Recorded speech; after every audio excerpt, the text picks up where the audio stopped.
今天我要分享一个我小时候的坏习惯。我记得那是在2年级左右，上课的时候经常有意无意地啃自己的手指甲，啃完之后继续啃指甲边上的死皮，导致到后来回家后，我妈经常对着血肉模糊的手指骂我。当时我不知道是为什么喜欢上咬指甲的，反正觉得咬上去非常有口感。渐渐的，我的手指经常的开裂，除了痛之外，有时候还伴随着流脓，手指还脱皮，永远都长不出新皮，还长上了倒刺。为此，它一长出来，我就想继续啃掉它。现在想想，明明很不舒服，但我还是非常的上瘾。视频前的各位是不是有和我一样的？可以在弹幕里面举个手。那么今天我们就来聊一聊啃指甲的那些事。据我所知，咬指甲可不是小孩子的专利，有很大一部分成年人仍然有不由自主咬指甲的习惯，原因也是五花八门，比如体内缺乏某种微量元素，缓解焦虑，有强迫症等等。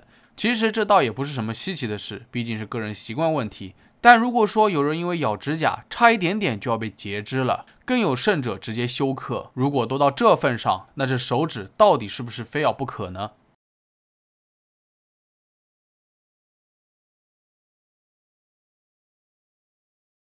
劳伦·尼克尔斯来自美国德克萨斯州，虽然已经步入成年人的行列，但他仍然习惯咬指甲。因此，劳伦的指甲一直都是光秃秃的。2020年1月8日，劳伦突然发现自己的一个指甲旁边变绿了。起初他也没有放在心上，以为只是淤伤，过几天就会好。但随着绿色面积越来越大，劳伦明显感觉到了肿痛，于是联系了医生。医生告诉他这是甲沟炎，一般是甲床局部发生了微小创伤所导致的。由于皮肤破裂，外界的病菌很容易趁虚而入，入侵到组织当中，从而引发炎症。随后，医生给劳伦开了点抗生素，可没想到药物并没有起效，绿色部分在继续扩散，伤口变得更加红肿，而且看上去里面还有脓液。这抗生素治疗似乎对劳伦来说没有什么用。后来他又向医生寻求帮助，经过仔细检查，医生告诉他必须要马上做手术，否则指尖都有可能保不住了，再拖下去必须是得截肢了。劳伦这下是真的害怕了，他开始后悔自己咬指甲导致了这一系列炎症，可他就是管不住嘴巴。紧接着，劳伦接受了手术，医生给他切开了脓包引流，清洗了角质层并进行消毒。术后，医生警告他以后不要再咬指甲了。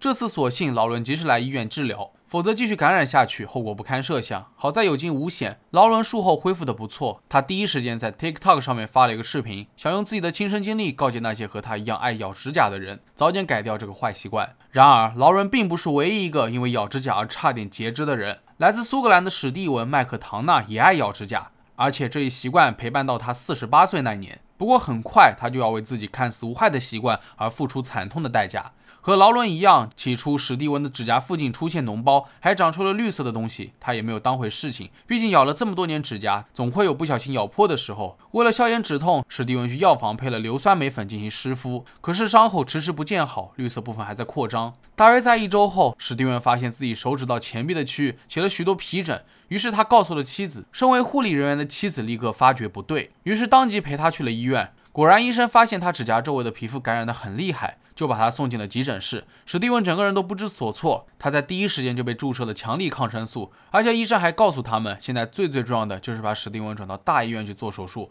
因为他的病情已经不能再拖下去了。医生的话让史蒂文脊背发凉，他没想到自己几十年来的习惯差点要了他的命。但现在不是后悔的时候，史蒂文立刻赶往格拉斯哥皇家医院。接下来，在全身麻醉的情况下，史蒂文接受了将近2个小时的手术。终于，医生帮他把食指上感染的组织全部都切掉了。虽然指甲可能永远都长不出来了，但至少保住了手指。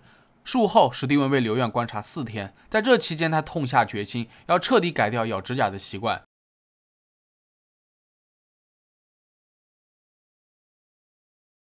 2017年7月，28岁的卢克·哈诺曼也经历了生死劫难，而罪魁祸首就是他咬的指甲。其实卢克已经是2个孩子的父亲，可他依然戒不掉咬指甲的坏习惯。7月的某一天，卢克在咬指甲的过程中突然感到了一阵刺痛，本以为只是不小心咬到了指甲旁边的倒刺，他也没有当回事。可接下来事情开始变得不可控制。据卢克回忆，那一个礼拜他工作很忙，又出现了类似流感的症状，像发冷汗、体温升高。他还以为自己是没休息好，抵抗力下降导致的。但与此同时，卢克的手指也开始肿胀、刺痛。另外，他还发现自己很奇怪，都没有办法集中注意力。不过这些症状都被他归为流感后遗症。在周5下班之后，他告诉家人自己要好好睡上一觉，不要叫醒他。果然，卢克一觉睡到了第2天下午2点才起床。但身体并没有一丝好转，甚至更加糟糕。此时卢克的母亲前来探望他，发现他很不对劲，于是打了医疗急救热线。接线员在了解了一些症状之后，立刻告诉卢克，他必须在24小时之内前往急诊室。很快，卢克的母亲赶紧把他送去了医院。果然，在做了一些检查后，医生立刻如临大敌。不过，他们并没有告诉卢克他的情况有多么的糟糕。在接下来的4天时间里，卢克受到了24小时的监护观察，他每天都在打点滴，情况似乎有所好转。这个时候，医生才告诉他，他咬指甲搞破了皮肤，结果手指发生病菌感染，流了许多脓，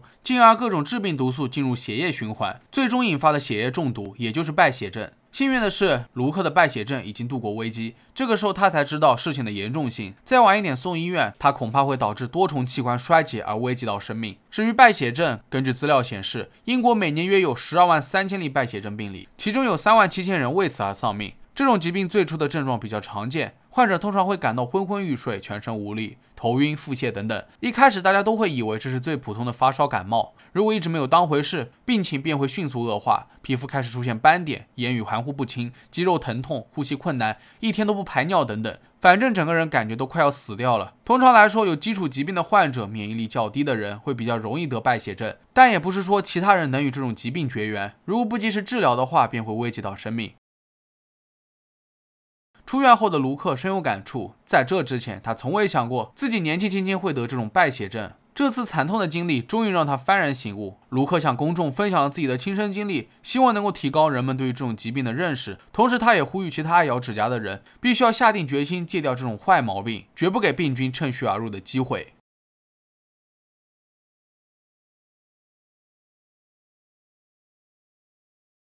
那看完上述的案例，我们来研究一下为什么人会爱上咬指甲呢？根据数据显示，大约有20%的成年人仍然改不掉咬指甲的习惯，这个比例还真不少。不知道大家有没有发现，在考试的时候，很多人都有不少下意识的小动作。这里说的可不是什么作弊行为，而是类似于抖脚、抠手、撕嘴皮、挠头发等癖好，通常都是因为心理紧张、缺乏安全感导致的。其实咬指甲也是一样的道理。仔细想来，一般3至6岁的孩子才会反复咬指甲，毕竟他们还不懂这一危害。但是成年人怎么会不知道指甲当中含有细菌和污垢？长此以往咬下去，很有可能会出现腹泻等消化道疾病。可偏偏有一部分成年人还在继续咬指甲，乐此不疲。对此，有心理学家指出，在一定程度上，咬指甲是有助于平衡情绪的。每当他们感到紧张、有压力的时候，就会不由自主地咬指甲，从而缓解焦虑。但是指甲盖就这么点大，如果你经常咬，就会使甲床暴露过多，指甲附近的皮肤也容易出血，随之而来的就是引起感染，出现炎症。实际上，很多爱咬指甲的人也不希望这一行为给他们带来伤害，毕竟咬破了会出血会痛，不仅影响美观还会生病，所以很多人内心深处也是想戒掉这一习惯的。只不过不良习惯一旦形成，想摆脱并非易事。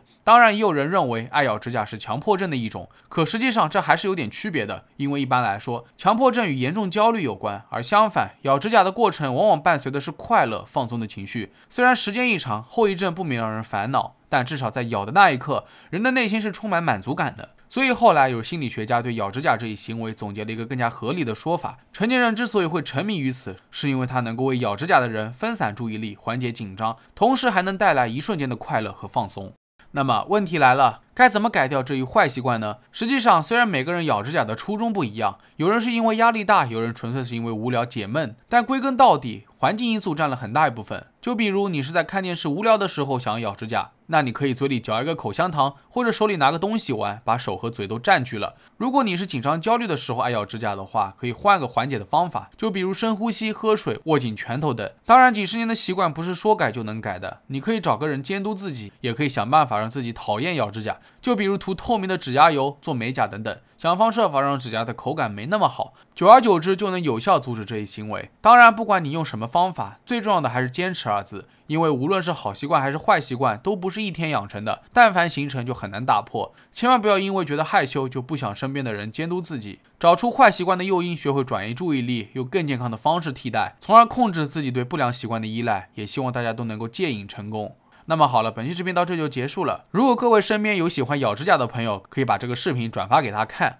让他知道这个坏习惯会引发怎样的严重后果。那如果是你自己也喜欢咬的话，那更要把它戒掉了。如果觉得视频做得还不错的话，也别忘了点赞、收藏和关注。我是正正，咱们下期视频再见吧。